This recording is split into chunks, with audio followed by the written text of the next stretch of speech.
Ladies and gentlemen, we are learning the Chassidus of the previous Rabbi, Rabbi Yosef Yitzchak Schneerson, the sixth Chabad Rebbe, the father-in-law of our Rebbe. We're on page 232.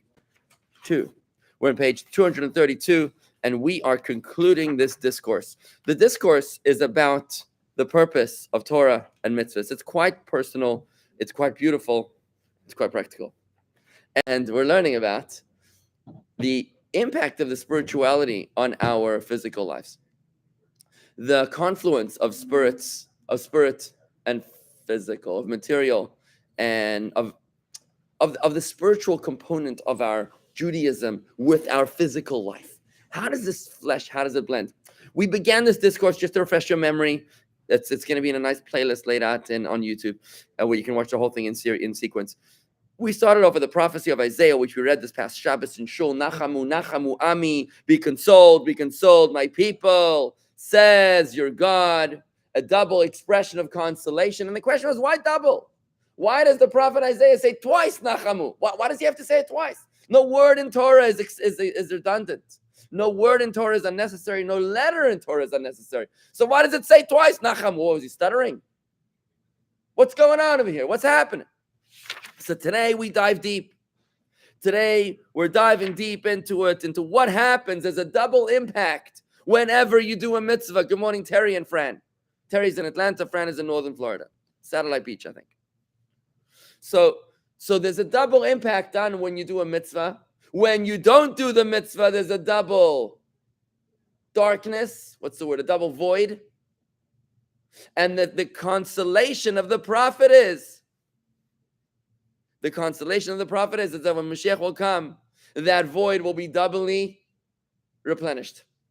So what is the impact of our mitzvahs? What happens when you do a mitzvah? Here goes, friends. When you do a mitzvah, what's the purpose? Tell me. Nice. You are a conscious Jew. Keith, I love this. So many people, you ask them what's the purpose of a mitzvah, they'll tell you it's a good deed. It's not a good deed. What's a good deed about laying leather on your arms? What's a good deed about that? The purpose of a mitzvah is a connection. Mitzvah means connect because you're drawing down the divine presence right here in this space. That's what happens when you do a mitzvah. But there's a dual impact of that. The purpose is, as Tanya tells us, the purpose is to impact the space, the physical space in which you do the mitzvah, as well as the agent who performs the mitzvah. You. Me. Let's take a look. Page 232. God created this world and had holy souls descend into it. You know who these holy souls are? You. To be clothed in bodies of flesh and blood for the purpose of refining the world's coarseness through Torah study and spiritual service. So who are you as a holy soul in a foreign place? That's who you are. You're a holy soul. You're dressed in a body of flesh and blood. You're out of place. When you do a mitzvah, you're out of place. In this physical world, your soul doesn't belong here. You know where your soul belongs? Beneath the heavenly throne from whence it was hewn. Did that make sense? We are pieces of godliness by definition. And we're stuffed into a bag called the human body. Think about it as if the first, I don't know, I think it's hard to think of today's royalty as role models, but imagine if, I really can't think of anybody special. Better change that. But yeah, let's say that they were the Queen of England. Let's talk about the Queen of England, right? And the Prince of England was a farm laborer in Soweto, in South Africa. Be like, if he was driving a tractor on a farm in Iowa, be like, what are you doing? You're the Queen of England's son. You're the Prince of England, right? So these words are beautiful words. Who you are as a holy soul, descended, dispatched. You're on a mission. Why?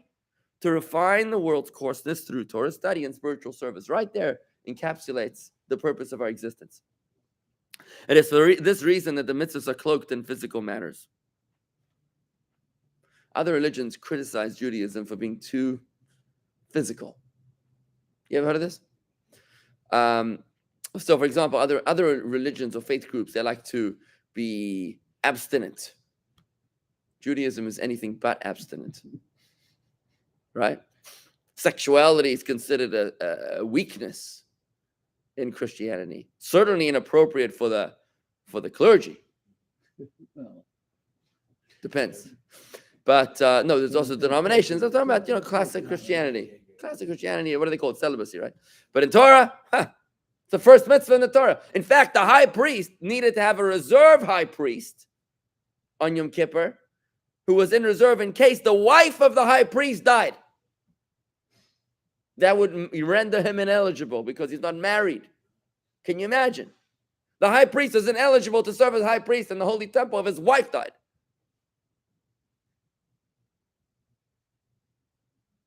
Other religions, they don't drink wine. Look at the Muslims. Or alcohol, maybe. Judaism, any event. We got an open bar, right? no, Because Judaism is very, very physical. Why? Because the purpose is not to be holy. No, the purpose is not to be spiritual. The purpose is to be holy. What's the difference between spiritual and holy? Spiritual is the antithesis of physical. That's what other groups are looking to do. We're not looking to be spiritual. If God wanted to be spiritual, it'd make us angels. What he wanted was to infuse holiness in this physical world. When you use a physical object, a wallet, a bank account, a business, a boardroom, for a mitzvah, for Torah, you've infused holiness into that physical space.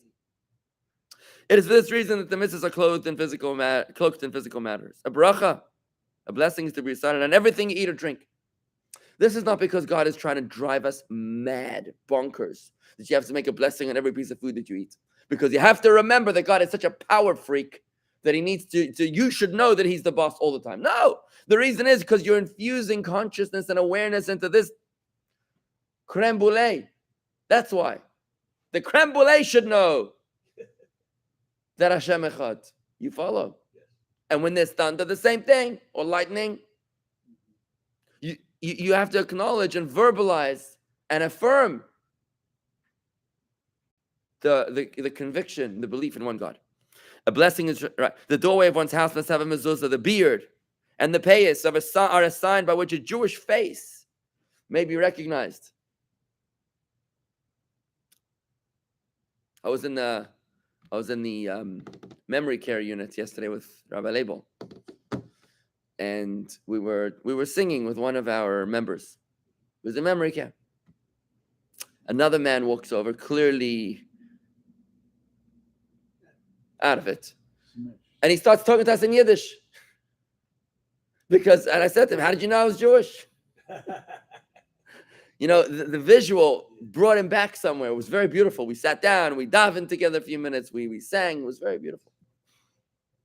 Tzitzis are worn in physical wool so that a Jew may be identified by his clothing. Clothing is Jewish, it's very Jewish. These, as well as other mitzvahs, fulfill a twofold purpose. Number one, they refine the performer who realizes that not everything may be eaten, not with everyone may one be too friendly, and not everywhere may one go. A second purpose of the mitzvah is they also serve to refine the world so that godliness is felt there. Tanya chapter 33 tells us, "V'zeh kol ha'adam," and this is the purpose of man. V'tachlis, this is the entirety of man. V'tachlis briyasa, and the purpose of his creation. Can you imagine the drum roll? Look at these opening words, and this is what man is all about. This is the purpose of his creation. What? Uvrias kol ha'olamis, and also it's the purpose of the creation of all the worlds. What? What is it? That we should make for him this physical world a home. And in Tanya chapter 33, what's the Alter Rebbe talking about? He's not talking about real estate in Manhattan or in Dubai. He's talking about real estate in your head.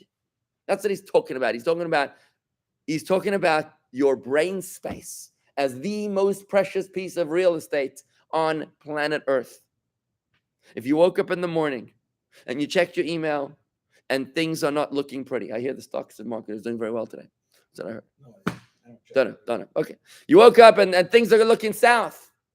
And you lay a tefillin and you say, Shema Yisrael Adonai Eloheinu Adonai Echad. There's only one God and nothing phases me. You have just created a consciousness and awareness of one God, despite the tsunami that surrounds you. And that's what it means when we talk about the dual impact of the mitzvah. Now, this is where we're going to say that the reason why the prophet Isaiah says, Nachamu, Nachamu Ami, comfort, consoled shall my people be in the future, because ultimately with the coming of the Mashiach, we will have achieved both of these goals. We will have achieved a clarity of our own consciousness, as well as the consciousness of the physical world with which we engage. Today we've learned that the physical world is not just an inanimate existence. The physical world is alive with energy. It's constantly in perpetual motion of electrons, neutrons, protons, right? Where they're constantly in motion. They're a physical object, an inanimate object, is just as alive in a solid, liquid, or gas, or just as alive in in fauna, flora, or in a human being. Energy in your brain and energy in a boardroom table is exactly the same energy. It's just energy. Everything is energy. So when we do a mitzvah, we're infusing divinity into physical energy. We're fusing two worlds together, right? And that's what's going to bring Mashiach. When we do mitzvahs consciously. In truth, however, every Jew is obligated to comprehend divinity, as the verse states in last week's Torah portion. V'yadaita hayayim, and you shall know this day.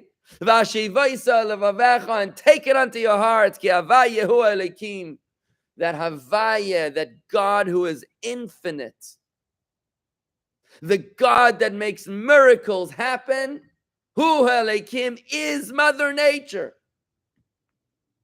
That's how we learned this previously. That when we speak about Elohim, we talk about God, the way he hides himself behind the perpetual, predictable patterns of nature. Elohim is God, the way he hides himself. Havaya, Yud Kivavke, is the way God reveals himself. Miracles. Our calling in life is to be reaching this consciousness that the God who split open the Red Sea and who saved Daniel from the lion's den, and the God that gave you your personal miracle in your life. Have you had a miracle yet? Of course you've had a miracle yet. But you look at moments in your life as isolated miracles. You might have had 6 or 12 or 25 miracles in your life. But the purpose is to realize that not only is God present in my life, in the miracle moments of my life, but God is present in my life even in the mundane moments of my life. That's what it means in this verse. Shema Yeviyadaita Hayem, and you shall know today, take it upon your heart, that not only do I recognize God in the miraculous moments, but I also recognize God in the mundane moments as well. To be able to reach this consciousness, the divine name Elohim is numerically equal to Hateva. The name Elohim has the same exact gematria as the word nature, that which people call nature, but which in truth is a divine life force that creates, sustains, and vivifies nature. Nature is just predictable patterns. If the sun would rise once every 62 and a half years, we'd say, oh, it's a miracle. Just that it happens to be every single morning that we say, oh, that's nothing. It's just a phenomenon. What does a phenomenon mean? Nobody knows, right? It's some sort of excuse to say something which just happens on autopilot, as if nobody made that happen. Right? But no, just the fact that it happens every day, the fact that babies are born every day healthy, doesn't mean that it's not a miracle each and every single time that it happens. Every Jew must in truth know that Havaya is Elohim, that nature too is godliness, that the God of the mundane, that the mind behind the mundane is the same master of the miracles. As the verse states, should you inquire into the nature of God, would you find the answer? That's a rhetorical question, which is referring to the fact that you never truly plumb the depths of godliness, because God is so infinite and so far removed from our ability to grasp and fathom. Somebody asked me the other day, what would happen when Mashiach comes if we'll have graduation ceremonies for Torah study? And I said, nope, because God is infinite and you'll never finish plumbing the depths of infinity. The more you learn, the more you realize how little you know, right? The less you know, the less you learn, the more you think you know everything, right? It is because of man's familiarity. This next line I don't really understand, folks, so forgive me if it doesn't make sense to me, at least. The next line, bottom of 232. It is because of man's familiarity with the world that he pays attention to godliness. I'm not quite sure what that line means. It is because of man's familiarity with the world that he pays attention to godliness. I think what it means is that you couldn't possibly what I think what it means is that atheism is irrational. I think that's what it means. Atheism is irrational because if you live in this world and you see everything that's actually happening in this world and you come to the conclusion that all of this happens by itself, then you're just a fool. Right? So when you're so familiar with the intricacies of what happens in this physical world, that's when you realize, OMG, oh my God, there is a God. Right? When you realize the intricacies of the human body and how many veins and synapses are in the human body, and you realize that in order for all of that to work, it is a miracle greater than the operation of the Empire State Building. It takes it takes much more specialty to operate a human body than it does to operate the Empire State Building or to operate the United States of America, for that matter, right? Because to say that the human being operates by mistake, by chance, by random coincidence is stupidity, right? You wouldn't say that your phone operates by itself. You wouldn't say that your car runs or was created by itself. So why would you say that the universe was created by itself? It's just silliness. It's myopia. It's short-sightedness. It's an inability to realize what's going on. So it's because of man's familiarity with the world that he pays attention to godliness, that he notices godliness. Man, however, should desire and indeed cannot understand godliness. As the verse states, from my flesh I perceive godliness. You want to believe in God? Look at your arm. Look at the human eye. You don't need to see beyond the human eye to believe in God. What an incredible piece of operation, of machinery, that no human being is able to replicate. Not the smartest human being has been able to replicate the human eye. We can create iPhone 62, but we can't make a human eye. Why is that? We can't even make babies. You know that? You know that IVF and assisted fertility methods are only like 12 or 19% success rate. So, what? And again, from one's body and soul, it is possible to comprehend the godliness that permeates creation. This then, let's wrap it up, you guys. This then is the meaning of the double mitzvahs, the meaning of the dual purpose of a mitzvah, for they refine both the individual and the world. When you do a mitzvah, you come to greater consciousness. When you study Torah, your mind is glowing. I remember in yeshiva we were studying a discourse. Godil Yiya Kavid Abayis Hazeh, a discourse of the Rabbi. And I remember one of the students in our class, he was radiating. He had studied it over and over and over again. He had meditated over this particular discourse so many times that it was just glowing in his head. It was the most beautiful thing. And I aspire to reach that when I study Torah. I don't just study Torah because I want to get through it and onto the Kiddush. I study Torah because I want to marinate in it like a steak in a sauce. I want to ruminate over it. I want it to take over me so I can take over it, so we can be united to the point of inseparability. Inseparability. Something like that, right? Should an individual sin, he commits a dual transgression, since both he and the world are lacking in the refinement due to his iniquity. When you did a sin, not only did you fail to illuminate the world around you, you failed to illuminate yourself. This results in a twofold punishment for the very fact that his twofold refinement is missing.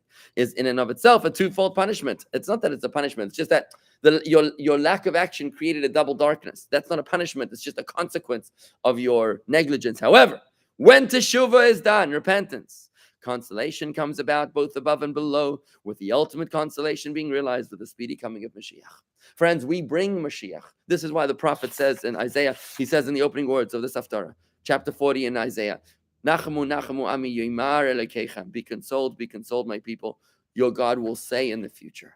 Because for Mashiach to come, for the world to come to a state of peace and purpose and clarity, we need to do that within ourselves. Mashiach is not something that happens to us. Mashiach is something that we happen to the world and to ourselves. We do so by learning a discourse just like this one, Nachamu, Nachamu, Ami. This is why God has gifted us with great Rebbes like this Friedrich Rebbe, the previous Rebbe, who was the Moses of his generation, that was able to illuminate our minds and souls and hearts with a divine consciousness and awareness, with purpose, with direction, with GPS for a struggling generation. Remember, this discourse was taught in the middle of the Holocaust. Can you imagine? This is what he's teaching. He's yearning for redemption.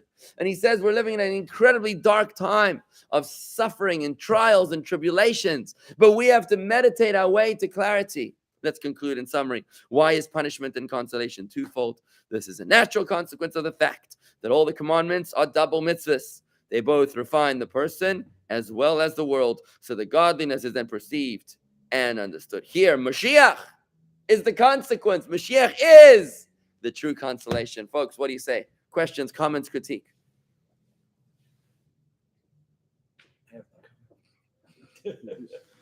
I'm just. What do you say in a court of law? No objection, Your Honor. You have no objection or no comment? There's a big difference. I rest my case. Yeah, I was going to say. But you learned something today? Yeah. Let's see if anybody online has comments. Amy, welcome. Elaine, Lauren, Corey, David. Sorry, I gotta get Corey's. Joe, It's just. you good? Yeah. Nachamu, Nachamu Ami. This is my coffee. Nachamu, Nachamu Ami. We will be consoled in the future, folks. Please re-watch this video, re-watch this series. Learn Chassidus. I encourage you to watch the Tanya series. It's jewishgardens.com/soul, SOUL. Again, it's jewishgardens.com/soul, where you can watch the entire Tanya taught in a way that is clear, that will bring you consciousness and awareness and clarity, that will bring Mashiach in your own heart and mind into the world around you. All right. Thank you very much, everybody. Shalom, and have a great day. I will be away for a couple weeks. I will be returning on August 21st with my next class. So a little break, refresher. We'll be back in a couple weeks. Even though Torah classes will be taking place in the interim by my colleague, Rabbi Uzvalk.